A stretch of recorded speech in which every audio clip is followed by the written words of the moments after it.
강유정 대변인입니다. 이재명 대통령이 오늘 차관급 인사를 단행했습니다. 먼저 국방부 차관은 이두희 전 육군 미사일 전략 사령부 사령관입니다. 제28 보병 사단장, 국방부 정책기획관, 제1군단장, 미사일 전략 사령부 사령관 등 야전과 정책부서를 두루 거친 국방 전문가로서 온화한 리더십과 소통 능력을 겸비했습니다. 변화하는 전장 환경에 대응하고 한미동맹에 기반한 전방위적 억제 능력을 확보할 적임자입니다. 또한 AI와 첨단 과학기술을 접목한 국방 운영 혁신도 잘 해낼 거라는 점이 높이 평가됐습니다. 보건복지부 1차관은 이슬한 보건복지부 사회복지정책실장입니다. 보건복지부 내에서 연금재정과장, 연금정책과장, 연금정책관 등을 거친 대표적 연금 전문가입니다. 연금 외에도 의료정책팀, 건강정책국 등을 두루 거치며 다양한 분야에서 전문성을 발휘해온 인재인 만큼 위기 속에서 서로를 지키는 든든한 사회 안전망 마련이라는 대통령의 국정 철학을 구현할 적임자로 평가됩니다. 환경부 차관은 금한승 국립환경과학원 원장입니다. 환경부에서 30여 년간 근무하면서 기후탄소정책실장, 탄중이 사무차장, 기후변화정책관, 정책기획관 등을 두루 역임했습니다. 환경정책 전반에 대한 경험과 전문성을 보유했고 정책 경향에 밝은 환경정책통이라는 평가입니다. 오랜 경륜과 사명감을 바탕으로 기후위기 등 환경 문제에 잘 대응해 나갈 적임자입니다. 고용노동부 차관에는 권창준 고용노동부 기획조정실장이 발탁됐습니다. 노동환경 개선을 위해 전례 없는 대규모 면접 조사를 실시하고 청년이 참여하는 노동의 미래 포럼을 구성하는 등 적극적인 일처리가 강점입니다. 적극적 소통을 통해 사회 갈등을 해소하고 고용노동 행정의 전문성을 살려 일자리 창출에 기여할 전문가입니다. 공정거래위원회 부위원장은 남동일 공정거래위원회 상임위원입니다. 공정위의 대표적 정책통으로 화합의 리더십으로 통하는 인물입니다. 대변인을 역임해 대내외적인 소통 역량을 갖췄다는 평가입니다. 대통령이 강조한 공정경제를 실현해 플랫폼 경제 시대에 맞는 공정거래 질서를 확립해 나갈 적임자입니다. 오늘 인선은 각 부처 장관들과 유기적으로 호흡하며 국방개혁, 사회안정망 확대, 기후변화 대응, 노동권 강화 등 이재명 정부의 세부적 과제를 책임질 인물들로 채워졌습니다. 앞으로도 이재명 정부는 각 분야 전문가들을 적재적소에 배치해 일하는 정부를 만들어 가겠습니다. 두 번째, 수석보좌관 회의 결과 마련된 TF에 관련돼 브리핑하겠습니다. 오늘 오후에 강훈식 비서실장 주재로 수석보좌관 회의가 열렸습니다. 앞서 있었던 이재명 대통령의 지시대로 실장과 수석 비서관, 비서관들 외에도 실무를 담당하는 행정관들까지 총 90명이 넘는 대통령실 직원이 참석했습니다. 오늘 회의에서는 어제 이재명 대통령이 광주 타운홀 미팅에서 언급했던 광주 군공항 이전 TF 구성안이 보고됐습니다. 대통령실 차원의 TF를 구성한 건 광주 군 공항 이전 문제에 대한 지자체 간 불신을 해소하고 빠른 집행력을 갖기 위해서입니다. 대통령실 TF에서는 앞으로 국방부와 국토부, 기재부, 광주시, 전남도, 무안군이 참여하는 육자 협의체의 구성과 주관 기관을 결정할 예정입니다. 필요한 경우 주민과 외부 전문가도 협의체에 포함될 수 있고 대통령실도 협의체에 참여하게 됩니다. 앞으로 TF에서는 군 공항 이전 관련 비용을 추산하고 공항시설의 효율적인 배치와 국가 재정 지원, 소음 피해 분석 등 군 공항 이전 방안에 대한 기관별 역할을 검토할 예정입니다. 이상입니다.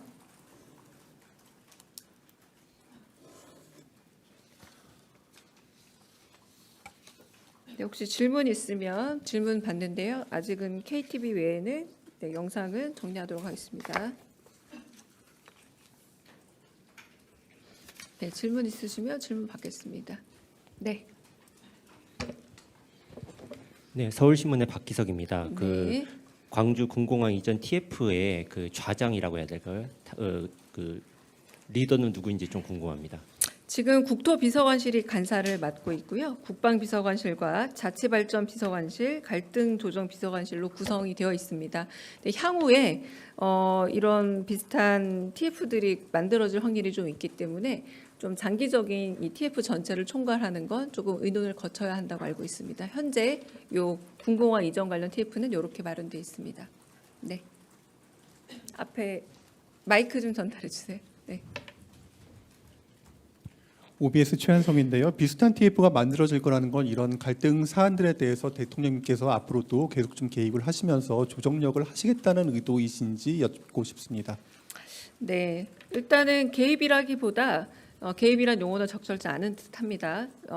꼭 그 중앙 정부가 힘을 좀 더 보탠다거나 대통령실이 굳이 갈등 조정에 들어갈 필요가 없는 문제는 가지 않아도 되겠죠. 그러나 꼭 필요한 부분, 가령 10여 년이 넘도록 지금 이 문제처럼 좀 복합적인 문제가 관련되어 있을 때에는 아마 어제처럼 타운홀 미팅 형식 같은 것들이 계속이 되고 거기서 직접적으로 민원을 청취한 다음 그래서 사회적 갈등 구조에 있어서 해결에 대통령실의 도움이 필요하다고 생각이 하면 만들어질 확률이 있다라는 거고요. 이거는 어디가 만들어질 예정이다라기보다 그런 경우 타운홀 미팅도 계속될 확률이 있고 그렇다면 만들어질 가능성도 있다 정도의 가능성으로 보시면 맞을 듯합니다. 네. 네. 네, 한국경제TV 전범진입니다.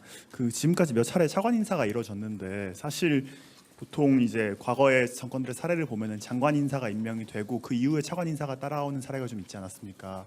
그래서 지금 후보자로 모든 부처는 아니지만 오늘 지명되신 분들 중에서도 이제 장관 후보자가 있는 부처들이 있는데 후보자들과 교감이 있었는지 그리고 뭐 아직 후보자이기 때문에 없었을 수 있지만 그렇다면은 이제 좀 그 장관들이 직접 인사권을 행사해서 좀 정책을 추진하는 수월성 측면에서 좀 어려움이 따를 수 있다라는 그런 우려에 대해서는 좀 대통령실은 어떤 입장인지 궁금합니다.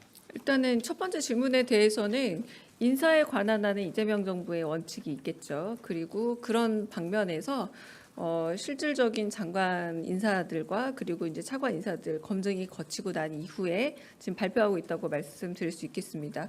두 번째 질문은 제가 약간 이해하기가 좀 어려운데요. 뭐 장관 지명 후보자들과 교감이 있었냐는 얘기라고 이해하면 되겠습니까? 있었는지 그리고 혹시 없었다면은 뭐 사실 아직 후보자 신분이기 때문에 없었을 수 있는데 그렇다면은 이제 장관들도 이제 본인들과 같이 일할 차관들을 임명할 수 있지 임명에 대한 목소리를 낼 수 있는데 그러지 못함으로써 이제 좀 국정과제 추진이나 이런 거에 있어서 어려움을 겪을 수 있지 않나 뭐 그런 얘기가 관가에서도 나오곤 하더라고요. 그래서 그런 거에 대해서 어떻게 어떤 보시는지. 관가에서요? 이제 세종 관가. 세종 관가에서요? 예. 어떤 부처에서요? 그거를 제가 말씀드리기는 좀 어렵죠. 제가 말씀드리기 어려운 네네. 부분이고 일단은 인사 문제에 대해서는 인사권자의 고민과 여러 가지 상황 판단 있지 않았을까라는 생각이 들고요. 장관은 제가 알기로 아직 후보자로 알고 있습니다. 내정자고 인사청문회도 거쳐야 하는 걸로 알고 있기 때문에 그 부분에 대해서는 제 판단에는 확인해 볼 여지도 별로 없을 것 같긴 한데 한번 확인은 해보겠습니다. 네. 저 매체가 어디신지 좀 네, 네. 안녕하세요. 오마이뉴스 이경태 기자입니다. 어제 국정기획위에서 부동산 대책과 관련해서 단기적 대책 같은 경우에는 대통령실과 정부 그리고 국회가 해야 될 것이다라고 했거든요. 여기 관련해서 대통령실에서 부동산 대책 관련해서 좀 논의를 하고 있는 단위가 있는지 아니면은 대통령께 보고가 올라간 것들이 있는지 좀 궁금합니다. 네, 그건 좀 더 확인이 필요한 상황이라고 알고 있고요. 네, 확인이 된 이후에 말씀드리겠고 아마 뭐 확인이 된 이후도 뭐 관련된 그런 부처에서 혹은 관련된 처에서 먼저 브리핑이나 뭐 말이 있지 않을까 싶습니다. 현재로서는 좀 확인해 볼 사항으로 판단됩니다. 네. 네. 저 뉴스원의 한재준 기자인데요. 그 대통령께서 저번 수보 회의에서 이제 뭐 환율이나 유가 문제 언급하시면서 좀 대책 세워달라고 좀 제시도 하셨는데 오늘 회의에서도 좀 후속 조치에 대한 뭐 좀 논의가 있었을지 궁금하고요. 그리고 이제 뭐 그 경제 문제가 좀 시급한데 저희 지금 어떻게 보면은 경제 컨트롤 타워 격인 뭐 부총리 인선이 아직 안 됐는데 뭐 이번 주 안에 좀 낼 수 있을지 그것도 좀 답변 부탁드리겠습니다. 네, 첫 번째 말씀 같은 경우는 그 당시에 이제 중동 우리가 사태라고 부를 만한 좀 격변의 사건들이 있었던 시절로 기억이 나서 그래서 그 문제와 관련해서 혹시나 있을 유가 변동과 그리고 전체적인 환율의 변이에 대해서 추적하고 보고하라라는 말씀으로 이해가 됐고 그렇게 말씀을 하셨습니다. 근데 그 부분에 대해서 약간 잠정적으로 위험이 좀 해소된 상태가 좀 되지 않았습니까?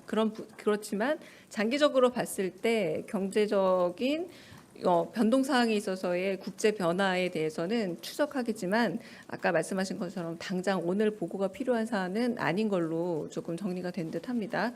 그리고 두 번째 같은 경우는 경제부총리뿐만 아니라 남은 내각에 대해서는 지금 빠른 속도로 지금 점검 중이고 그리고 한편으로는 그 내부적으로도 좀 살펴보고 있는 상황이라 그래도 너무 늦지 않은 선에서 아마 인선 발표, 내정자나 혹은 후보자 발표가 있지 않을까 생각은 하고 있습니다.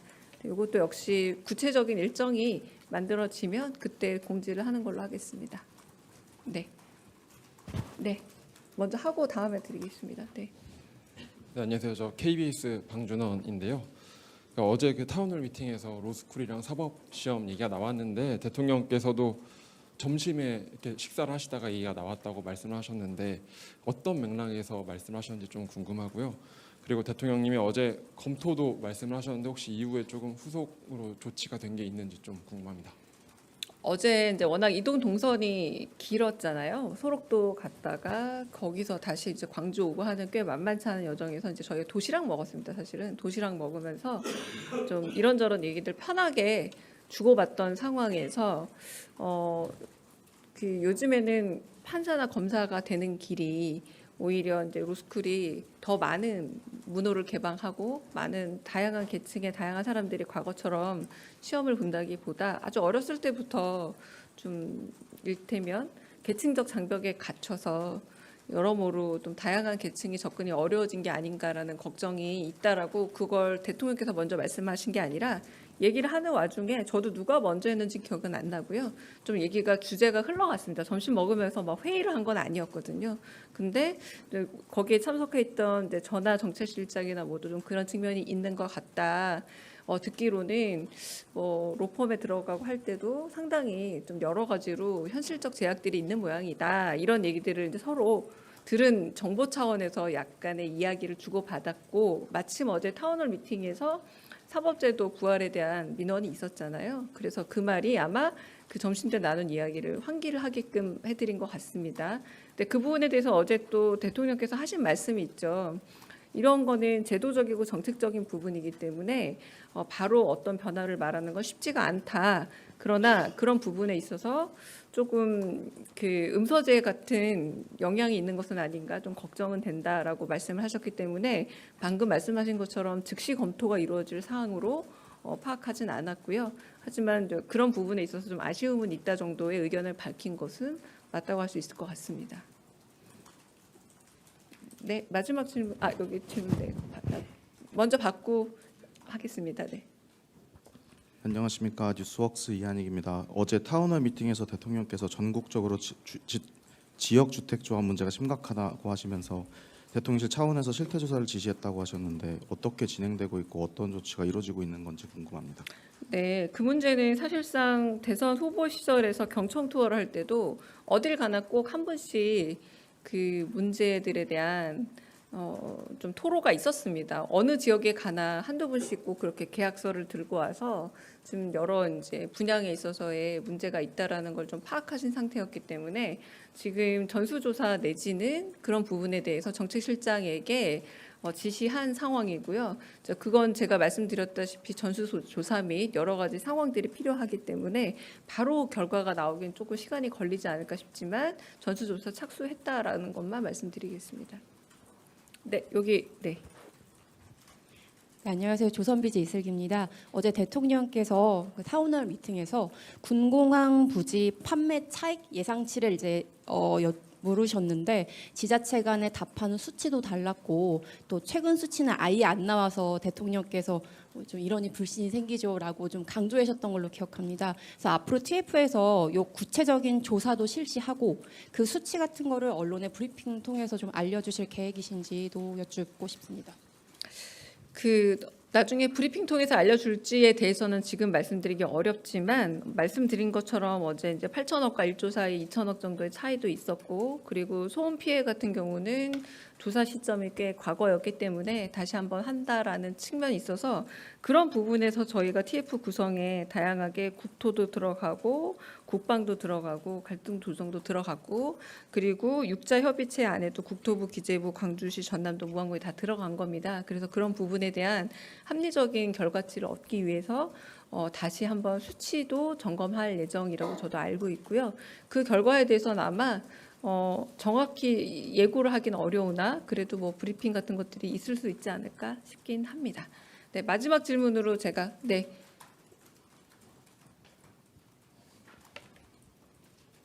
네, 대변인 뉴시스 김용록입니다. 네. 어제 김민석 국무총리 후보자에 대한 인사청문회가 끝났는데요. 하지만 보고서 채택은 이루어지지 않게 됐습니다.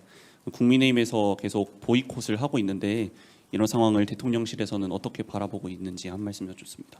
그리고 질문 하나 더 드리면 생중계라서 외교 사안을 여쭤도 되는지 모르겠는데요. 그거는 좀 이따가 다시 물어보시면 어떨까요? 네. 외교 사안은 어떤 사안이라도 외교나 안보 문제는 지금 생중계되는 백불에서는 대답이 어렵습니다. 네, 다시 제가 이따 카메라 끄고 그거는 안보나 보안에 대해서는 보시는 분들도 오해 없으시게 요거는 하기 어렵다라고 미리 말씀드리겠습니다. 오늘 시정연설에서도 추경에 관련된 얘기를 하면서도 결국 여야의 합의에 의한 그리고 여야의 협조가 결국은 당정 협의를 넘어서서 굉장히 어려운 경제 상황과 민생고에 그 물줄기를 트는 데 있어서 큰 힘이 될 수 있다라는 내용과 요지를 갖춘 시정연설이지 않았습니까? 그런 부분에서 일단 그 총리 후보자에 대한 그 인사청문회 채택 보고서에서도 반영이 될 수 있는 내용이라고 생각을 하고요. 그럼에도 불구하고 일단 인사청문회 결과에 대해서 조금 숙고가 있을 거라 생각하고, 네, 어쨌든 여야의 그 일종의 합치 내지는 협의된 의견을 좀 저희는 촉구하는 바이긴 합니다. 네. 아까 질문, 네, 마지막 질문 듣고 네, 정리하겠습니다. 네, 프레시안 박정현입니다. 그 대통령께서 어제 광주에서 타운홀 미팅을 하시고 오늘은 시민들이 있는 골목 식당에서 식사도 하셨는데요. 그 전격적인 대민 소통을 이어가시게 된 배경이 좀 궁금하고, 또 오늘 여론조사 결과 보면 국정 지지율이 62%를 기록했는데 어떻게 보셨는지도 궁금합니다. 네, 이재명 대통령께서는 취임 당시보다 더 지지율이 높은 대통령이 되겠다라는 포부를 밝히시기도 했습니다. 그리고 한편으로는 공약으로 내세운 부분에 대해서 하나하나 그 점검해 가면서 좀 이룰 수 있는 부분들은 속도감 맞게 이루겠다라고 지금 계속 표방하고 계시고요. 무엇보다 오늘 시정연설은 다름 아닌 민생과 경제를 살리기 위한 추경 예산에 대한 국회의 도움을 요청하는 자리였습니다. 근데 무엇보다 이 추경을 통해서 결국 활성화되는 것은 소비력이 높은, 그러니까 받은 지원금을 대부분 소비에 쓸 수밖에 없는 시민들, 평범한 서민들이 훨씬 더 혜택을 보고 그로 인해서 경제 활성화의 마중물이 될 수 있다라는 의미고요. 그래서 골목 식당에 많은 서민들과 시민들이 찾는 그런 노포 식당을 찾아서 이제 예고 없이 가셨습니다. 이제 경호 인력들이 대거 원래 움직여야 하는데 최소한의 경호 인력만과 함께 식사도 하시고 커피 혹은 이제 후식을 드시면서 좀 이런 방식으로 골목 식당 혹은 골목 경제가 활성화되어야만 이게 마중물이 돼서 경제가 살 수 있다는 그런 시그널로 보시면 될 것 같고요. 그래서 국회 도움도 요청했지만 한편으로는 그 몸소 조금 이런 표현도 하셨는데요. 그러니까 좀 집들이 인사 오듯이 이 용산에 오신 만큼 이 주변에 상인들을 직접 찾아뵙고 인사를 드리고 싶었다라는 말씀도 있었습니다. 여기까지 하고 혹시 카메라 이제 꺼지면 아까 질문 받도록 하겠습니다.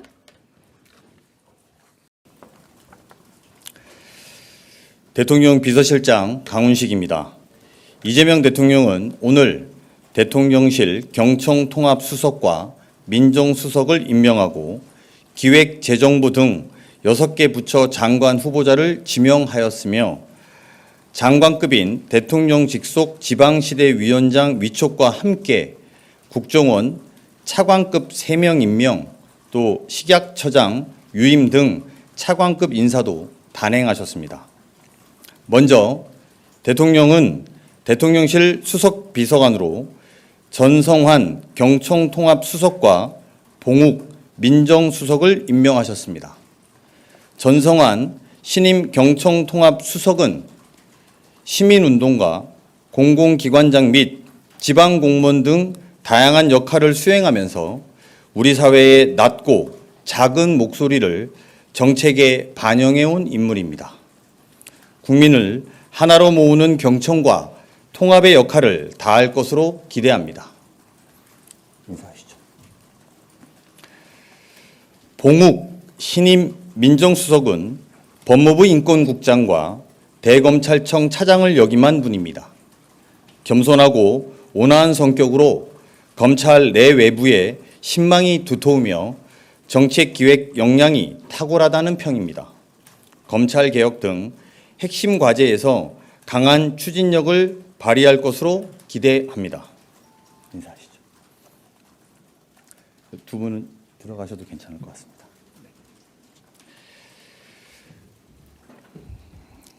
그리고 이재명 대통령은 오늘 6개 정부 부처 장관 후보자를 지명하셨습니다. 구윤철 기획재정부 장관 후보자를 비롯해 이진숙 교육부 장관 후보자, 정성호 법무부 장관 후보자, 윤호중 행정안전부 장관 후보자, 김정관 산업통상자원부 장관 후보자 및 정은경 보건복지부 장관 후보자입니다. 먼저 기획재정부 장관 후보자는 구윤철 서울대 경제학부 특임교수입니다. 구 후보자는 기획재정부 예산실장과 2차관 및 국무조정실장을 역임한 자타공인 정책통입니다.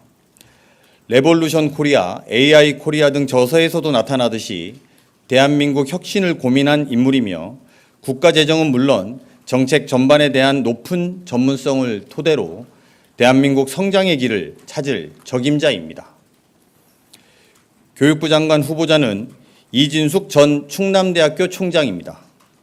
이 후보자는 충남대 모교 출신의 첫 여성 총장을 역임한 분으로서 충남대 공과대학장과 대통령 직속 국가과학기술자문회의 위원 등으로 활동하면서 지난 대선에서는 대통령의 공약인 서울대 10개 만들기 추진위원장을 맡았습니다. 미래인재 육성과 국가교육 균형 발전에 힘쓸 것입니다. 법무부 장관 후보자는 정성호 국회의원입니다. 정 후보자는 국회 사법개혁특위위원장, 형사사법체계개혁특위위원장, 법제사법위원 등을 역임하여 사법개혁에 대한 광범위한 이해와 정책 능력을 보유하고 있습니다. 내실 있는 검찰개혁의 아이콘이 될 것으로 기대합니다. 행정안전부 장관 후보자는 윤호중 국회의원입니다. 윤 후보자는 국민 행복이 민주주의의 척도라는 신념을 가진 정책통입니다. 보수적인 관료 체계를 가치지향적이고 실용적 시스템으로 변화시키는 한편 폭넓은 소통으로 중앙과 지방이 협업하는 체계를 만들 것입니다. 산업통상자원부 장관 후보자는 김정관 두산 에너빌리티 사장입니다.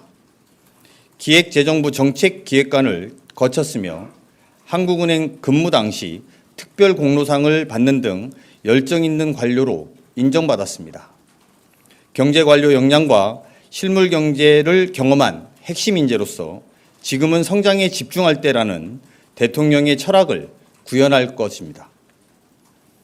보건복지부 장관 후보자는 정은경 전 질병관리청장입니다. 정 후보자는 의사 출신으로 코로나19 당시 정책 수용 능력과 소통 능력을 유감없이 보여준 보건 전문가입니다. 의료대란 등의 위기를 회피하지 않고 각계와 소통하며 해법을 제시할 수 있는 역량 있는 인물입니다. 구윤철, 이진숙, 정은경 후보자는 국민 추천제를 통해 다수 추천이 접수된 인물입니다. 현 경제 위기를 헤쳐갈 전문가이다. 학생 대표를 하며 총장님의 역량과 인품을 가까이에서 배웠다.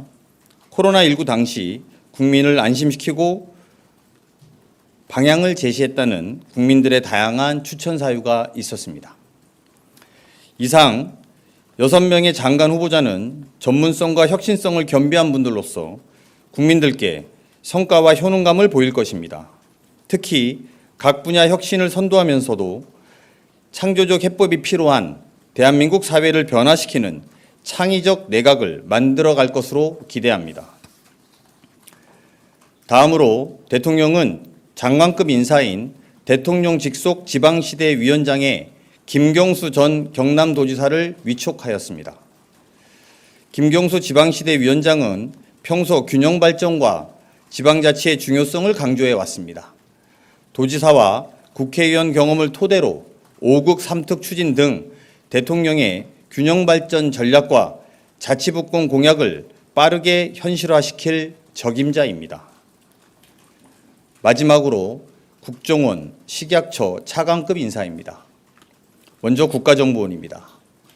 이재명 대통령은 국가정보원 1차장에 이동수 전 국정원 단장, 2차장에 김호홍 전 국정원 단장을, 기획조정실장에는 김희수 변호사를 임명하셨습니다. 그리고 식품의약품안전처 오유경 처장은 유임을 결정하셨습니다. 오 처장은 산업계와 학계, 관가를 두루 거친 전문가이며 해당 분야에서 보여왔던 역량을 고려했습니다. 무엇보다도 유능함을 고려하겠다는 대통령의 뜻이 반영되었습니다. 이재명 대통령은 오늘 인사와 관련해 신속성을 강조하셨습니다. 심상치 않은 경제 상황을 극복하고 대한민국 시스템의 회복을 위해서 그 어느 때보다 빠르게 움직여야 할 때임을 강조하시면서 신속한 현안 파악과 해법 마련을 준비할 것을 당부하셨습니다. 이상입니다. 질문 있으면 받을까요? 먼저 드신 것 같은데요. 네, 안녕하십니까. 세계일보의 박지원 기자입니다. 시장님, 오늘 그 민정수석 인선도 발표를 해주셨는데요. 그 지난번에 이어서 이번에도 검찰 출신으로 임명을 하신 데 어떠한 의중이나 의미가 있을지 궁금합니다. 그리고 또 한 가지 사회부총리는 혹시 행안부 장관이 맡게 되는 것인지 결정된 바 있는지 이것도 말씀 부탁드립니다. 네. 대통령의 비서실장이야 수석 비서관들 포함해서 모든 비서관 또는 대통령실은 대통령이 비서입니다. 대통령이 검찰개혁의 의지를 실현시키고 그런 국정운영의 철학을 관철시키는 것이 저희 비서실과 모든 수석의 공통된 과제라고 답변드리겠습니다. 출신 성분이 중요한 것이 아니라 저희가 어떻게 검찰개혁을 해나갈 것인지가 중요한 일이라고 생각합니다. 아울러 질문 주신 행정조직 개편과 관련된 말씀은 국정기획위원회에서 논의 중인 사안이기 때문에 그런 것들이 논의의 결과를 바탕으로 저희가 답변 드리는 것이 적절하다고 생각합니다. 네. 네, 김민석 총리 후보자에 대해서 야당에서 지명 철회 계속해서 요구하는 상황인데요. 지금 지명해 주신 다른 장관 청문회에도 혹시나 영향이 있을 것으로 보이는데 이에 대해서 어떤 입장이신지 궁금합니다. YTN 홍민기입니다. 네. 청문회는 국회에서 진행되는 절차이고 대통령실이 이거에 대해서 별다른 입장을 갖고 있지 않습니다. 개별 후보자가 저희로서는 충분히 장관직을 수행할 수 있는 분이라고 생각하고 있고 그런 것들이 본인들에 대한 능력과 실력을 검증하는 자리가 청문회인 만큼 청문회까지 지켜보고 저희들이 이후에 입장들을 드릴 말씀이 있다면 드리도록 하겠습니다.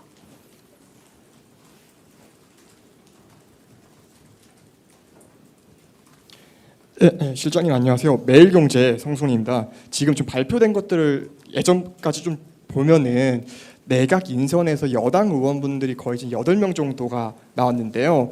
김대중 정부 때 10명 이후로 거의 이제 두 번째로 많은 수치인데 이렇게 여당 의원분들을 대거 이제 입각을 좀 이렇게 지명하시게 된 배경을 궁금하고요. 그리고 이거에 대해서는 좀 비판적으로 보시는 분들은 상권 분립이 좀 훼손될 수 있는 거 아니냐 이런 우려도 있는데 이에 대한 대통령실 입장도 좀 부탁드리겠습니다. 8명이 많다, 작다 이렇게 드릴 말씀의 답변은 아닌 것 같고요. 저희는 유례 없이 인수위 없이 이 정권을 맡았습니다.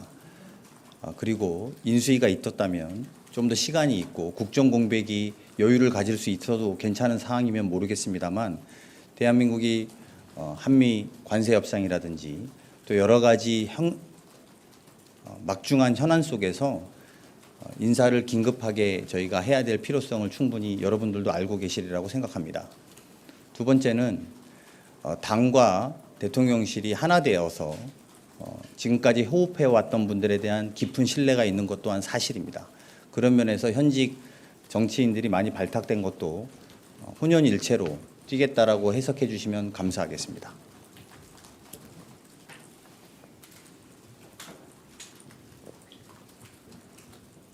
네, 저 뉴스원의 한채준 기자입니다. 이제 산업부 장관의 김정환 그 두산 에너빌티 사장 임명하셨는데 이 기업이 좀 에너지 기업이기도 하고 해서요. 물론 그 기업인 발탁이라는 점은 좀 저희도 알고 있지만 지금 정부에서 기후 에너지부 신설 같이 에너지 부분을 떼어내는 것을 좀 계획하고 있으신 상황에서 이분을 좀 지명하신 이유가 좀 있을지 궁금합니다.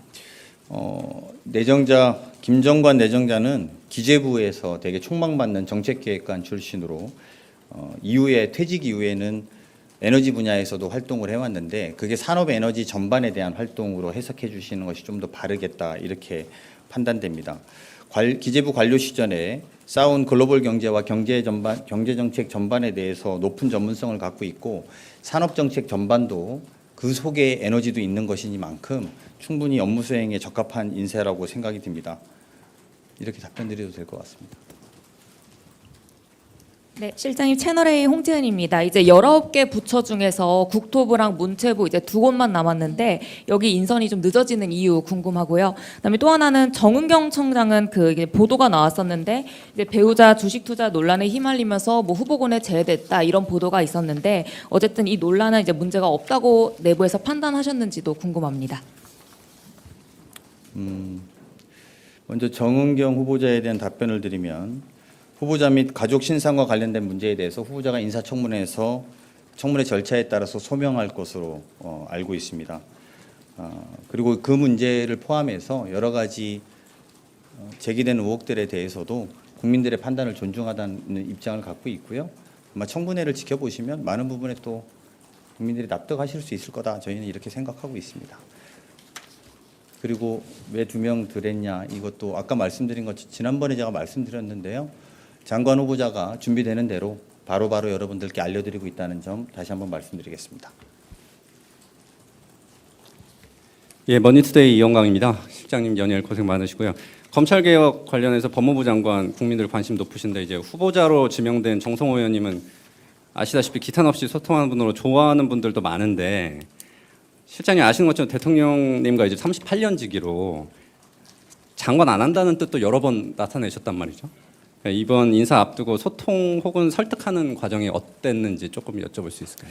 제가 이 자리에서 과정에 대해서 후보자들을 추천하는 과정에 대해서 말씀드리는 것은 일단 적절하지 않다고 생각합니다. 다만 대통령의 오랜 직이라는 이유로 배제돼야 될 이유도 없지만 또 그래서 발탁된 것은 아니다 이렇게 답변드리고요. 후보자가 충분히 대통령과의 검찰개혁, 사법개혁에 대한 의지가 높은 것으로 알고 있고 그것들을 실현시킬 적절한 인물이라고 생각해서 대통령이 지명하신 걸로 답변드리겠습니다. 예, 국민일보 이동환입니다. 그 김락중 경기도 정책보좌관이 국정과제 정책조정 비서관에 내정됐다는 보도가 나왔는데 맞는지 여쭤보고 싶고요. 그리고 비서관이 실장급인데 내정 보도는 계속 나오는데 발표가 없어서요. 좀 임용까지 끝난 것은 어느 정도로 봐야 될지, 좀 비서관 임명은 따로 서면으로라도 발표가 없을지 좀 궁금합니다. 원칙적으로 비서관 인사에 대해서는 발표하지 않을 계획입니다. 왜냐하면 저희가 국가안보실에도 비서관들이 있고 이래서 그런 것들이 여러 가지 미치는 영향을 종합적으로 고려해 본다면 어디는 하고 어디는 안 할 수도 없고 이런 여러 가지 문제를 종합해서 대통령 비서실에 대한 비서관 이하의 인사에 대해서는 공개하지 않을 계획을 갖고 있다 이렇게 답변드리겠습니다. 네, 마지막으로 한 분 하고 이제 가도 될까요? 네, 저 한국경제신문 한재영입니다. 그 구윤철 후보자 같은 경우에는 지금 정부에서 기재부 개편, 정부 조직 개편을 논의하고 있는데 만약에 정부 조직 개편이 확정이 된다면 말씀을 마이크를 좀 멀리 떼고 말씀해 주시면 더 좋겠는데요. 그 기획재정부 같은 경우에는 정부 조직 개편이 추진이 되고 있는데 향후 구윤철 후보자가 장관에 임명이 된다면 그 개편 후에 어느 쪽으로 구윤철 후보자가 직을 맡게 되는 것인지 궁금하고요. 그 경제부총리 직도 현재 그 기획재정부 장관이 같이 겸하는 것이 유지가 되는 것인지 설명 부탁드립니다. 그 지금 다 말씀하시는 것들이 조직 개편 이유에 대한 이야기고요. 저희는 아직 조직 개편을 확정하거나 정리되어 있는 안이 없습니다. 국정기획위원회에서 논의 중 사안이어서 제가 구체적으로 답변드리는 것은 적절하지도 않고 가정을 전제로 답변드리는 것이 이 부분에 옳지도 않다고 판단됩니다. 이후에 다만 이제 구윤철 내정자가 국무조정실장도 이미 겸했고 또 기재부에서 여러 가지 역할들을 했던 후보자인 만큼 국정 운영 또 경제 성장에 대해서 지대한 역할을 해줄 것이라고 저희는 생각하고 있습니다. 마지막으로 한 분으로 하겠습니다. 예, 안녕하세요. 매일경제 오수연입니다. 그 산업장관 이제 두산 현직 최고 경영진 중 한 분이신데 이 두산이 사실 문재인 정부 때 탈원전 정책으로 경영이 굉장히 어려웠던 기업입니다. 그런데 이 두산의 현직 고위 경영진 발탁이 이 새 정부의 원전 정책 관련된 어떤 메시지가 있는 것으로 볼 수 있을지 말씀을 부탁드립니다. 이번 인사가 에너지 정책의 방향을 알리려는 것은 아닙니다. 오히려 저희는 에너지 믹스라고 하는 대통령의 철학을 잘 구현해야 된다고 생각하고 있고요. 복합적인 에너지 이슈뿐만 아니라 산업정책에 대한 산업정책 전반에 대해서 전문성과 실행력을 담보할 수 있는 후보자다 이렇게 생각합니다. 이상 마치겠습니다.